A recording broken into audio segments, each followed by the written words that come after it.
आम आदमी के राज्यसभा सांसद संजय सिंह का बयान। 12 नवंबर से पदयात्रा शुरू की थी बेरोजगारी व सामाजिक न्याय को लेकर।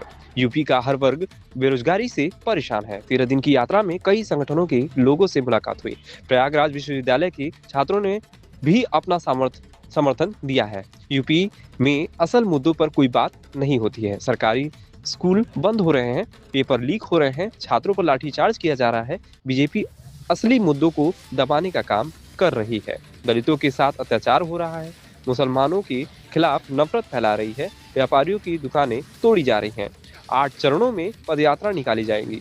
पूर्वांचल प्रांत बुंदेलखंड रोहिलखंड में पदयात्रा निकाली जाएगी। 25 दिसंबर से एक बार फिर से पदयात्रा निकाली जाएगी। 25 से 29 दिसंबर तक पदयात्रा निकाली जाएगी। रामपुर से अमरोहा तक दूसरे चरण की पदयात्रा निकाली जाएगी। यूपी में SIR की प्रक्रिया चल रही है। इस प्रक्रिया में 17 लोगों की जान जा चुकी है। 17 BLO अब तक मरे हैं। मेरी मांग है इसमें ज्ञानेश कुमार के खिलाफ हत्या का मुकदमा दर्ज हो और ये हत्या है। एक माह में SIR प्रक्रिया पूरी करने के बाद दबाव बनाया जा रहा है। ज्ञानेश कुमार झूठे आदमी हैं। यूपी में 1.5 साल का वक्त है चुनाव में, फिर भी क्यों महीने का वक्त BLO और कर्मचारियों को SIR प्रक्रिया पूरा करने में दी गई है? आयोग द्वारा आखिर क्या जल्दी है? 22 साल के बाद विशेष ये प्रक्रिया की जा रही है कि आयोग द्वारा SIR में जातियां देखकर SIR फॉर्म बांटे जा रहे हैं। यादव को कम फॉर्म, मुसलमानों को कम फॉर्म, पासी कुर्मी जिनमें बीजेपी की वोट न मिलने का खतरा है, उनके वोट काटे जा रहे हैं, नाम काटे जा रहे हैं। SIR एक बार सबसे बड़ा घोटाला है। इसके खिलाफ सांसद सत्र में आवाज उठाएंगे। विदेशी नागरिकों को लेकर बिहार में गलत आंकड़े पेश किए गए हैं। मोदी जी ने ध्वजारोहण मंदिर पर किया है, लेकिन मुद्दों से भटकाने का काम सरकार द्वारा न किया जाए। असल मुद्दों से बीजेपी लोगों का ध्यान भटकाने का काम कर रही है। सारी जो BLOs की मौतें हुई हैं, इसके लिए सीधे तौर पे ज्ञानेश कुमार जिम्मेदार है। और SIR जब यहाँ पे चुनाव 1.5 साल के बाद है, तो एक ही महीने में आपको सारी डिटेल क्यों चाहिए? क्योंकि आपको गड़बड़ी करनी है। 3 महीने में क्यों नहीं कराते? 4 महीने में क्यों नहीं कराते? क्यों नहीं 8 महीने फिर लेते तुम? क्यों सब कुछ इतनी जल्दी चाहिए तुम्हें? तो ये बात मुझे कहनी थी।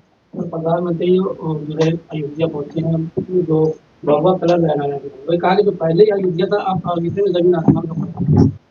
देखिए, जमीन आसमान का फर्क हुआ है। और आप जाइए वहां पे। मुझे लोग मिले थे, किसान वहां पे आए थे। उनसे अयोध्या डेवलपमेंट अथॉरिटी ने 1 लाख रुपए विश्वा में जमीन, 4 लाख रुपए विश्वा में जमीन दी।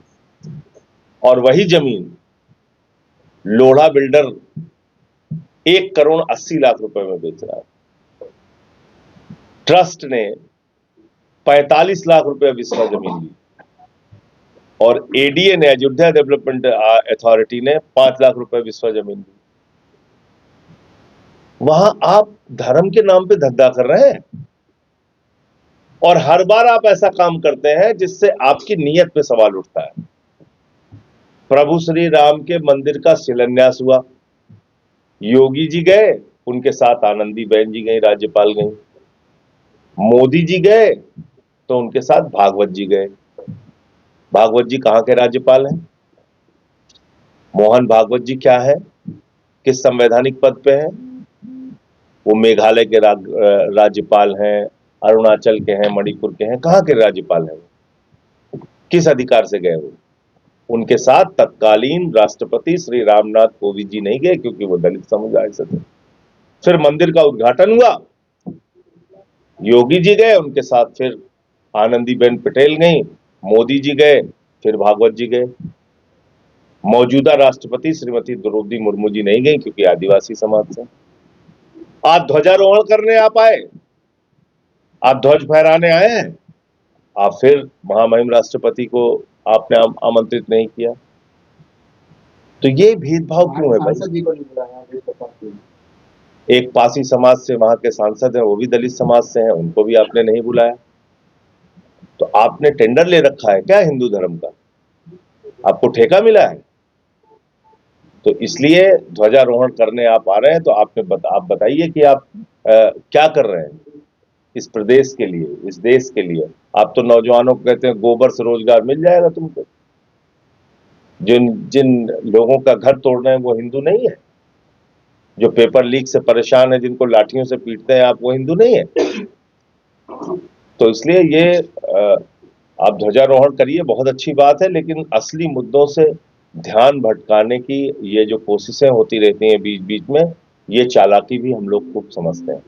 सर खबरों के अनुसार यहाँ एक मंत्री जी हैं AK शर्मा जी, गर्मी के महीने में लोग चिल्लाते हुए बोले कि अरे मंत्री जी देखिए लाइट नहीं आ रही है, हमारे बच्चे कैसे रहेंगे, हम लोग तो परेशान हो गए। बोले जय श्री राम। ऐसे थोड़ी होता है, भगवान श्री राम ने आपसे कहा है कि आप उत्तर प्रदेश के लोगों को बिजली मत दीजिए। सर कांग्रेस की तरफ से बयान आया कि PM मोदी को धार्मिक कार्यक्रम में बार बार इसलिए जाना है क्योंकि उनको इसलिए वोट चाहिए। धार्मिक कार्यक्रम में बार बार क्यों जा रहे हैं? नहीं, इसके साथ साथ असली मुद्दों से ध्यान भटकाना है। असल मुद्दा क्या है? चलिए हम ध्वज फहराते हैं, बेरोजगारी के खिलाफ आए, ध्वज फहराएं, अशिक्षा के खिलाफ। आप बच्चों का स्कूल बंद कर रहे हैं, मिड डे मील में नमक रोटी खाने के लिए दे रहे हैं, ध्वज आप फहराएं। मुसलमानों के खिलाफ नफरत फैलानी है, बुलडोजर चलाना है, उनकी दुकान मकान तोड़ना है, लेकिन प्रचार मुसलमानों का करके व्यापारियों को भी नहीं छोड़ना है, उनकी भी दुकान तोड़नी है। दलितों की झोपड़ी भी नहीं तोड़ना है, उनकी दुकान भी तोड़नी है। रेडी पटरी वालों को भी नहीं बख्शना है, उनकी भी दुकानें तोड़नी है। तो मैं सबका आह्वान करता हूं कि जिस प्रकार से 13 दिन की इस यात्रा में अपना समर्थन आप लोगों ने दिया, मैं सबसे अनुरोध करता हूं, विनती करता हूं कि ये अभियान हमारा यहाँ पे खत्म नहीं हो रहा है। रोजगार दो, सामाजिक न्याय दो का ये अभियान 8 चरणों में चलेगा, यानी कि ये पद यात्राएं 8 चरणों में पूरे उत्तर प्रदेश में होंगी। रुहेलखंड में भी होगी, बुंदेलखंड में भी होगी, ब्रज प्रांत में भी होगी, पश्चिम प्रांत में भी होगी, पूर्वांचल प्रांत में भी होगी, अयोध्या प्रांत में भी होगी, काशी प्रांत में भी होगी। तो ये अलग अलग उत्तर प्रदेश के जो हमारा प्रांत है, वो जो हमने अपने सांगठनिक ढांचे में बनाया है, उन सभी प्रांतों में 8 प्रांतों में ये पदयात्राएं रोजगार दो और सामाजिक न्याय दो की पदयात्रा होगी। और उसकी 1 तारीख आप लोगों के सामने मैं आज ऐलान करना चाहता हूं। 25 दिसंबर से लेके 29 दिसंबर तक रामपुर, मुरादाबाद और अमरोहा, ये 3 जिलों को कवर करते हुए हमारी रोजगार दो और सामाजिक न्याय दो की पदयात्रा होगी। इन 3 जिलों के अंदर जो भी वहां के लोग हैं उनको हम जोड़ने का प्रयास करेंगे, आसपास के गांवों के लोग, बाजारों के लोग, वहां के शहरी, वहां के नागरिक, उन सबको इस मुद्दे से जोड़ने का काम करेंगे। और आह्वान मैं करता हूं, अपील करता हूं कि जो लोग इस बार की पदयात्रा में पीछे रह गए, किसी कारण से शामिल नहीं हो पाए, तो अभी आपके लिए 8 चरण है, मौका है।